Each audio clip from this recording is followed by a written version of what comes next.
બન્યો હતો. કેટલા આરોપીઓની ધરપકડ કરવામાં આવી છે? પૂછપરછ દરમિયાન શું ખુલાસો થયો? તારીખ 14/2/2026 રાત્રિના 8 થી 9 ની વચ્ચે ફરિયાદી સાયરાબેન વાઇફ ઓફ અમીન અઝીઝભાઈ જાતે મંસૂરી નાવે એક નારોલ પોલીસ સ્ટેશનમાં ફરિયાદ આપી હતી કે આરોપીઓ ઇબ્રાહીમભાઈ નાસિરભાઈ મંસૂરી, મુસ્તુફા નાસિરભાઈ મંસૂરી અને નફીસા નાસિરભાઈ મંસૂરી.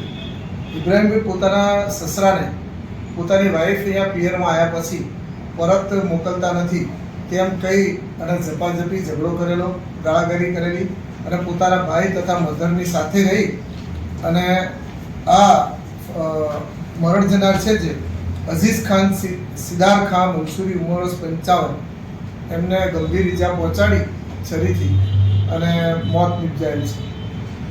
સર, કેટલા આરોપીઓની ધરપકડ કરવામાં આવી છે? આરોપીના નામ શું છે? બેકગ્રાઉન્ડ શું છે? આરોપીઓ ઇબ્રાહીમ નાસિરભાઈ મંસૂરી, મુસ્તુફા અને નસીફા વગેરે દાણી લીમડાના રહેવાસી છે અને મરણ જનારના બેભાઈ છે.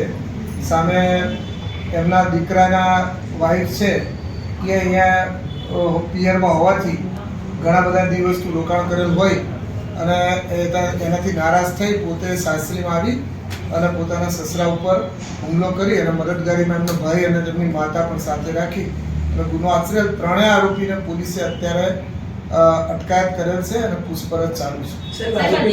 ઘરે રહેવા પાછળનું કારણ શું હતું? રિસાઈન આવી હતી કે એની માતા કોઈ બીમાર હતી?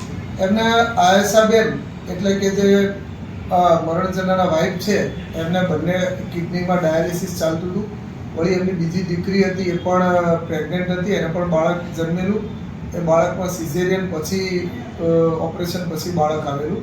એટલે ઘરમાં કોઈ પણ લેડીઝ કામ કરવાવાળા અત્યારે હતા નહીં, એટલે પોતાની દીકરીને સાસરીમાંથી તેમને બોલાવેલી અને થોડા વધુ દિવસ રાખવા માટે એમને વિનંતી કરેલી, પરંતુ સામાવાળા ઉગ્ર થઈ અને ઝઘડો કરી અને એમના ગુનો આચરેલો.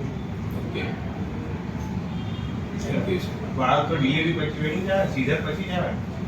પેલું એ પતિ